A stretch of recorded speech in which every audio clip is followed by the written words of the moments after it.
Wright R-3350 made 2,200 horsepower. It also made widows.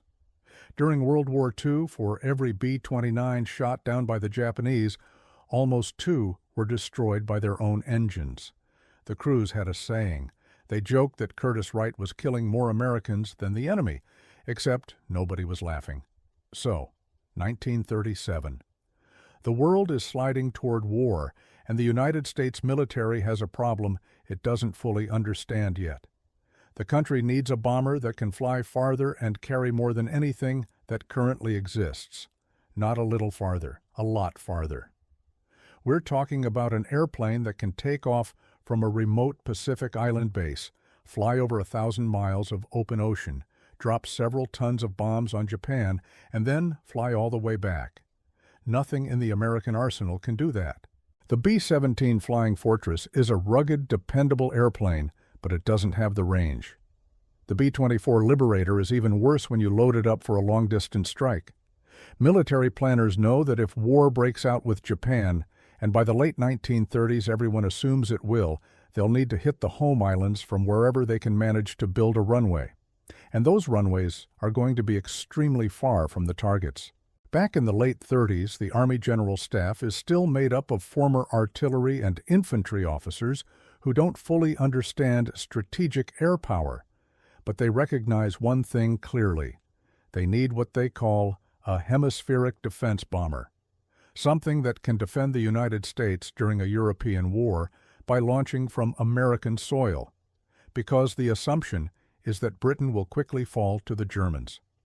It also needs to reach Hawaii and Alaska, places well beyond the range of a fully loaded B-17. There's even a quiet concern that Germany might try to attack the American mainland from bases in Africa or South America.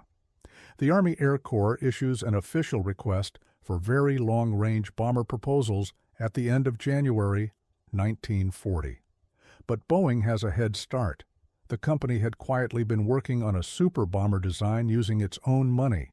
Boeing is actually a small company at this point, on the financial ropes, because the Army had decided it only needed a handful of B-17s and canceled plans for a larger production run. By August of 1939, after 7 major iterations, they've settled on something genuinely promising. Big, pressurized cabin for high-altitude comfort and efficiency, remotely controlled gun turrets guided by analog computers, a wing designed for high lift and low drag using sophisticated Fowler flaps, which is cutting-edge aerodynamic technology for the era. The airframe side of the B-29 is genuinely brilliant.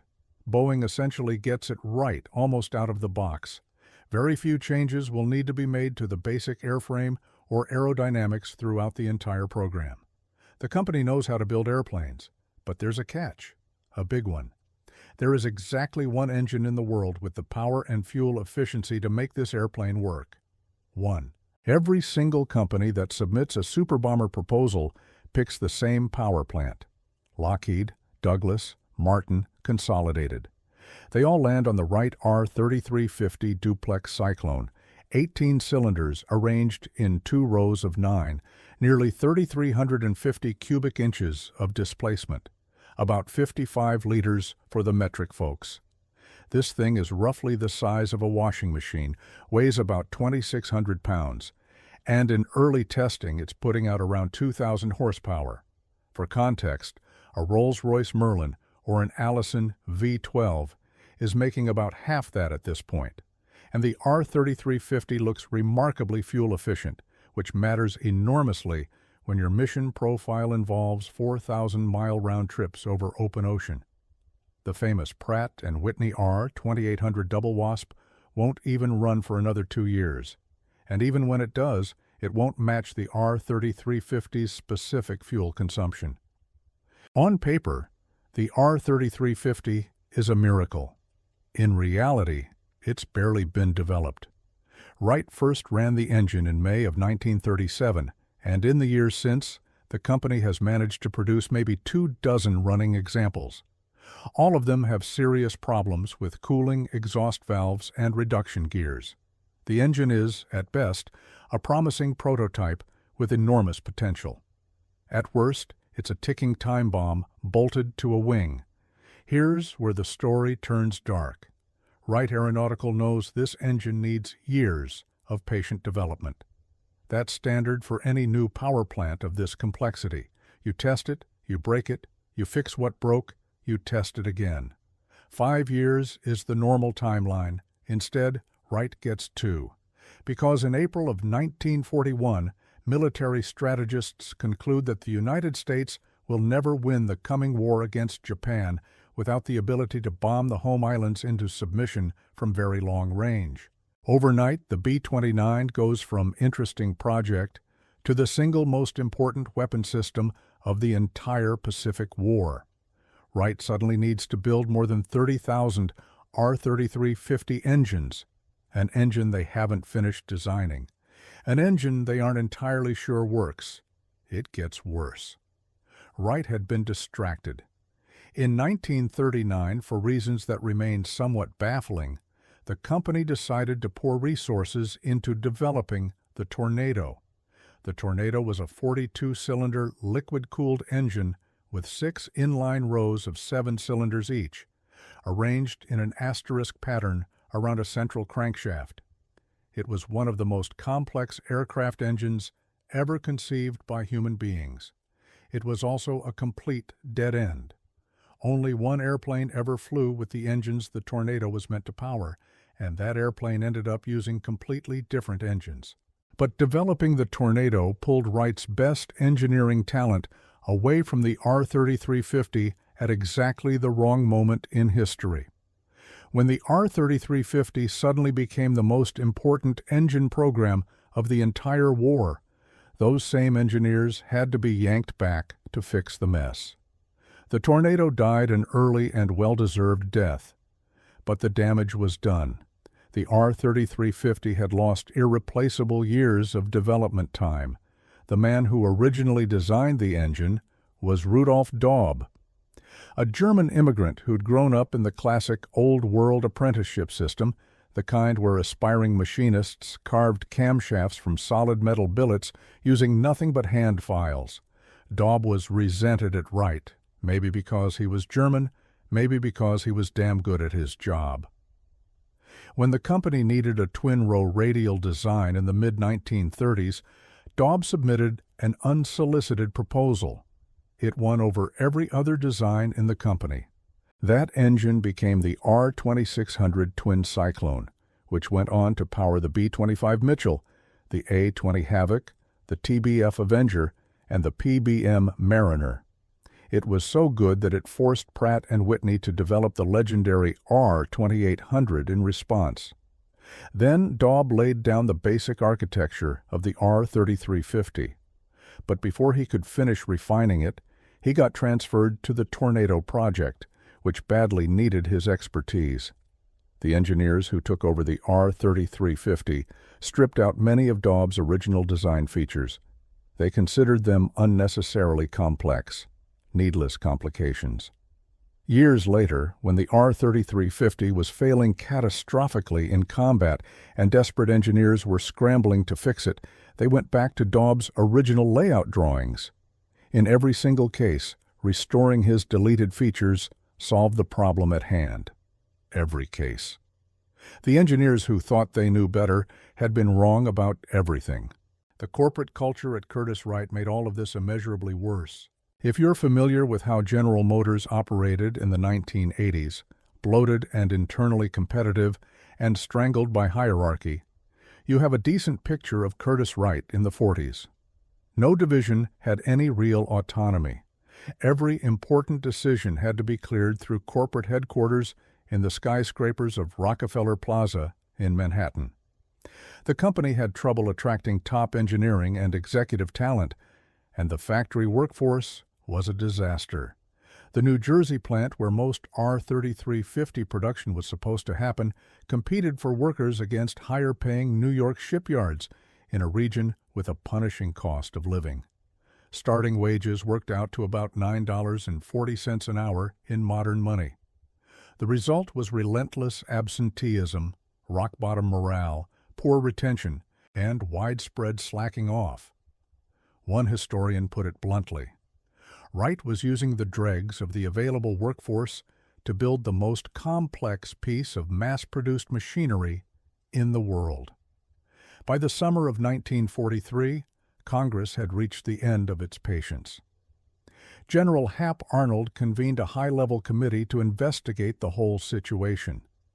The board included William Brennan, who would later sit on the Supreme Court, William O'Dwyer, the future mayor of New York, and James McDonnell, the man who would found McDonnell Aircraft.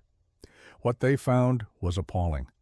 Managerial incompetence at every level, an utterly casual approach to what was supposed to be the single most critical engine program of the war. Senator Harry Truman's investigating committee also weighed in, leveling charges of poor workmanship and shoddy inspection practices. One episode captures the whole dysfunction perfectly. The R-3350 had a persistent, seemingly unsolvable problem with premature reduction gear failures. These are the gears that slow the propeller down to efficient speeds. They kept stripping and failing well before they should have. Wright tried Band-Aid after Band-Aid, nothing worked. The same gear set that would later successfully transmit 3,400 horsepower in civilian airliners couldn't handle 2,200 in the B-29. Finally, someone thought to actually measure the manufacturing tolerances on a production gear set. They discovered that an automated gang drill press, the machine that simultaneously bored holes for a dozen planetary gear carrier shafts, was dramatically out of alignment. It had been drilling bad holes the entire time. They put a team of experienced machinists on the job, hand-drilling the holes around the clock. The reduction gear problem vanished overnight. A crisis that had plagued the program for months, possibly years, solved because someone finally checked whether the machine was calibrated correctly. The best R-3350 ultimately came from the Dodge Chicago plant, built and operated by Chrysler. That factory broke ground in June of 1942, 7 months after Pearl Harbor, and started limited production by spring of '43. Dodge implemented over 6,000 engineering changes during the production run and did its own magnesium casting, which was a difficult art in those days. Their engines became the gold standard for the R-3350 program, for what that was worth. Now, let's talk about why the engine burned down its own bombers. If you're enjoying this, hit subscribe. We cover stuff like this every week. Okay, back to it. The R-3350 had a fundamental design flaw in how it handled exhaust gases. Standard engineering practice for twin-row radials of the era was to have the rear cylinder's exhaust ports facing backward and the front cylinder's exhaust ports facing forward. The front-facing ports fed short, simple exhaust pipes into a big collector ring sitting right in front of the engine. That means the very first thing incoming cooling air encountered as it flowed through the nacelle was a glowing red-hot exhaust manifold. On a smaller, lower-powered engine, this was manageable. On a 2,600-pound furnace generating 2,200 horsepower in tropical heat, it was catastrophic. The cooling air got preheated before it ever reached the cylinders that desperately needed it. The rear cylinders, furthest from the cooling airflow, overheated constantly, partly because of poor baffling between the cylinder fins and the cowl, partly because the air reaching them was already hot. Compare that to Pratt & Whitney's R-2800 Double Wasp, the engine that powered the P-47, the Grumman Hellcat, the Corsair. All 18 exhaust ports faced aft, feeding into a single collector ring behind the engine. Cool air hit the cylinders first. Hot exhaust went out the back. Simple, elegant, effective. The R-2800 became one of the most reliable engines of the entire war. The R-3350 became one of the most feared by its own flight crews. But the exhaust layout was just the beginning. Aircraft exhaust manifolds are inherently vulnerable to cracking from vibration and repeated thermal cycling. When a manifold cracked on an R-3350, and they cracked often, white-hot exhaust flames sprayed directly back onto the cylinder heads. Valves failed, seals burned through. And then the real nightmare began, because the R-3350's crankcase was cast from magnesium alloy. Magnesium is an attractive material for an aircraft engine. It's extremely light. It's also spectacularly, violently flammable. Once a magnesium fire ignites, it burns at approximately 5,600 degrees Fahrenheit. For scale, aluminum melts at about 1,200 degrees, steel melts at around 2,500. A magnesium fire inside an engine nacelle could burn through the B-29's main wing spar in seconds. Not minutes, seconds. Once the spar failed, the wing folded. The airplane came apart in midair. There was no recovering from that, no emergency procedure, no heroic piloting, just physics. And the exhaust manifold wasn't the only ignition source. The R-3350 used a carburetor system with a poorly designed elbow entrance feeding the supercharger. Fuel and air didn't distribute evenly across all 18 cylinders. Some ran rich, some ran dangerously lean. When a super lean cylinder misfired, it could belch flames backward into the intake manifold. If fuel had pooled anywhere in that badly designed induction system, and it frequently did, the backfire would ignite it. That fire could then reach the magnesium supercharger casing, and now you've got a magnesium fire starting from the inside of the engine, behind the firewall. About those firewalls. The B-29's engine firewalls were thin sheet metal. The crews called them tin pans.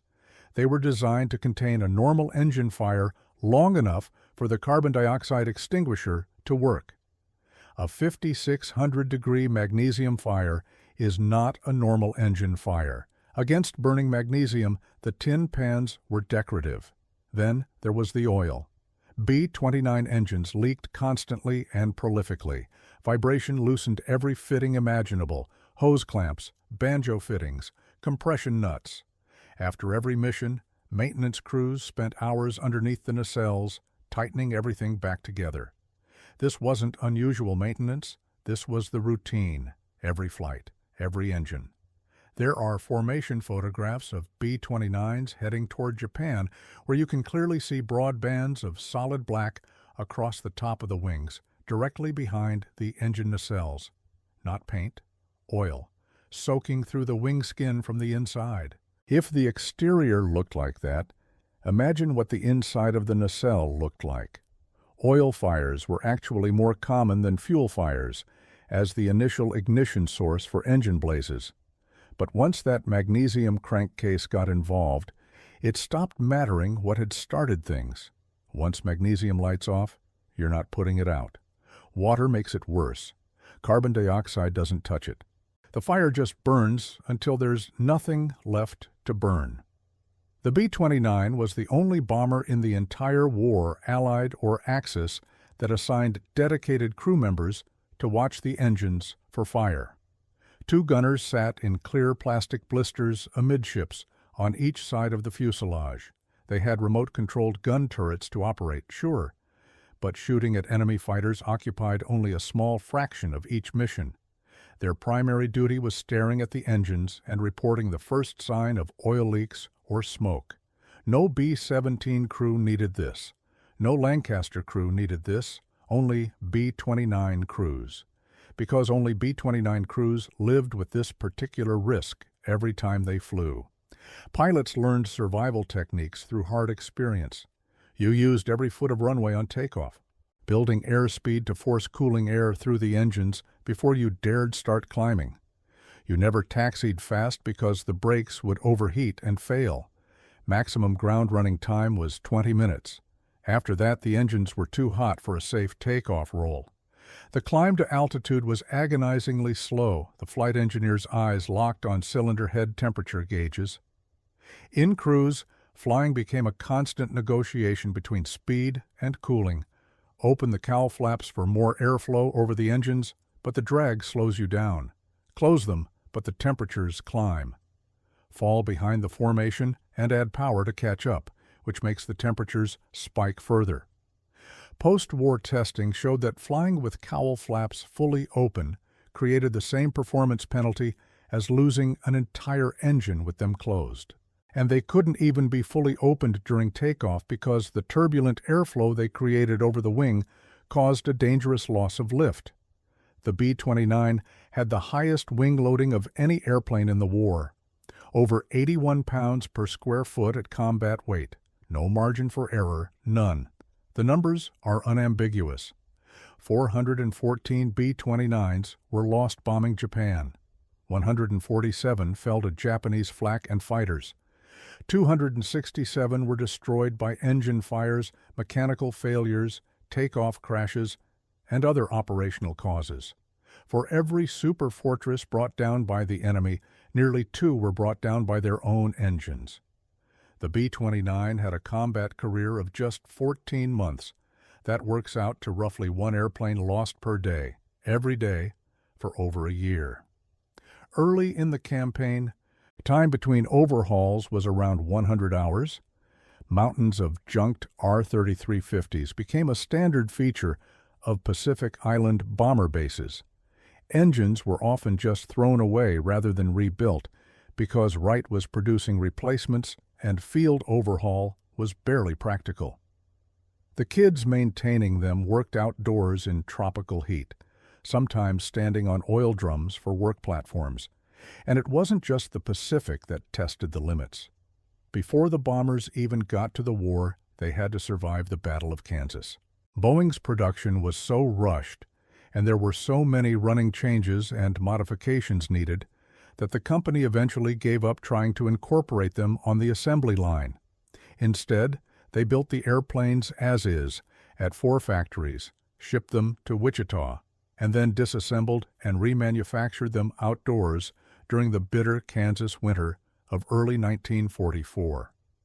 Thousands of technicians worked on exposed ramps in freezing conditions, pulling airplanes apart and putting them back together with the latest fixes. It was industrial improvisation on a massive scale, driven entirely by the fact that the B-29 wasn't ready, but the war couldn't wait. Before any of this, before the B-29 ever flew a combat mission, the R-3350 had already claimed one of the greatest test pilots in aviation history. Eddie Allen was Boeing's chief test pilot, their first director of aerodynamics and flight research, and arguably the most experienced multi-engine pilot in the world. He'd made the first flights of more than 80 aircraft types. The Boeing 314 Clipper, the pressurized Stratoliner, the Lockheed Constellation. He wasn't a daredevil. He was a methodical engineer who happened to fly with extraordinary skill. After the very first XB-29 prototype flight in September of 1942, his only public comment was 2 words: "It flies." That kind of restraint from a test pilot about the most anticipated new bomber in the world speaks volumes. Allen already knew exactly what he was sitting in front of. He'd previously aborted an XB-29 test flight with 1 engine fully engulfed and 2 more about to blow, choking smoke in the cockpit, landing downwind because there was no time to set up a proper approach. The military gave him a rare civilian air medal for saving the prototype when he could have bailed out. On February 18, 1943, Allen took off from Boeing Field in Seattle with 10 crew members, mostly engineers, for the second XB-29 prototype's 9th flight. They were collecting engine cooling data. 8 minutes after takeoff, climbing through 5,000 feet, the number 1 engine caught fire. They shut it down and discharged the carbon dioxide extinguisher. It worked. Allen turned back. He was about 5 miles out, 1,200 feet up, when witnesses on the ground heard what sounded like a loud backfire and saw metal falling from the airplane. A second fire had erupted. The investigation later found that fuel had siphoned down into the wing through a badly designed filler cap. The magnesium components did the rest. The radio man's last words were picked up on an open microphone at the Boeing control tower. He told Allen to get the airplane down immediately. The wing spar was burning badly. 3 crew members jumped, but they were too low. The B-29 clipped power lines over Seattle, shedding burning debris across neighborhoods, and slammed into the fry meat packing plant just short of the runway. Nearly 5,000 gallons of fuel exploded. Allen and his remaining crew died. 20 workers inside the plant died. A firefighter died battling the blaze. 32 people killed by an engine program that wasn't ready for what was being asked of it. Boeing's only other qualified B-29 pilot quit the program the same day. The B-29 went on to end the war. The Marines and Army captured the islands. LeMay switched from high-altitude bombing to low-level fire bombing, which paradoxically helped the engines by eliminating the brutal climb to 30,000 feet. He demanded direct fuel injection on the Silver Plate atomic bomb aircraft. He was not going to lose a nuclear weapon to a carburetor backfire. Direct fuel injection, spraying fuel straight into the combustion chamber, eliminated pooling in the induction system and virtually ended the backfire problem. Some late-war B-29s had it by 45. We market direct injection as cutting-edge automotive technology today. B-29 crews had it 80 years ago. After the war, the R-3350 finally got the development time it always needed. Wright redesigned the exhaust system, moved all ports aft, made fuel injection standard, and developed the turbo-compound version with 3 power recovery turbines capturing exhaust energy and feeding it back to the crankshaft. That added 550 horsepower at takeoff without burning additional fuel. The mature R-3350 put out 3,400 horsepower reliably in airline service, eventually reaching 3,700 in military applications. It powered the Lockheed Super Constellation, the Douglas DC-7 on transcontinental and transatlantic routes, and the Douglas A-1 Sky Raider through Korea and Vietnam. Over 50,000 were built across the engine's full production life. The turbo-compound R-3350 achieved fuel efficiency that no other piston engine of its size could match. It was, finally, the engine Rudolf Daub had envisioned. But the damage to Curtiss-Wright was permanent. The R-3350's wartime reputation and the corporate dysfunction that produced it effectively destroyed the company's future. When the jet age arrived, neither the Curtiss nor the Wright side of the company was invited to participate. Pratt & Whitney and General Electric moved into jet engines and never looked back. Curtiss-Wright was left behind. The R-3350 was both the pinnacle and the tombstone of their aircraft engine business. There is a pilot's joke from the era that tells you everything. Airline crews who flew both types said a DC-6 was a 4-engine airplane with 3-bladed props, while a DC-7 was a 3-engine airplane with 4-bladed props. That's how often the R-3350 was still causing trouble, even in its supposedly mature civilian form. The irony is brutal. The same basic engine design that incinerated young men over the Pacific was thumping away for thousands of reliable hours in commercial airliners by the early 50s. Same bore, same stroke, same 18 cylinders. The only difference was time. Time to fix the exhaust, time to develop injection, time to calibrate the machines, time to let the engineering mature. The R-3350 needed 5 years. It got 2. And young men paid for that arithmetic with their lives. The entire B-29 program cost $3 billion in 40s money, more than the Manhattan Project. The airplane that dropped the atomic bomb cost more to develop than the bomb itself. And a staggering share of that cost, in dollars and in lives, traces back to one engine, pushed to war before it was ready, built by a company that couldn't get out of its own way, designed by a man whose best ideas were discarded by people who didn't understand them, and flown by crews who climbed aboard knowing every single mission that the thing behind the propeller might kill them before the enemy ever got the chance. Today, 2 B-29s still fly. If you ever stand on a ramp when those R-3350s fire up, you'll hear it. A deep rolling thunder from 4 engines displacing 220 liters combined. It sounds like history. It also sounds like a warning about what happens when you push technology faster than it can safely go. And there you have it. The Wright R-3350, the engine that won a war and burned down its own bombers, doing it. If you knew someone who flew behind these or turned wrenches on them, I want that story in the comments. And if you made it this far, subscribe. We do this every week.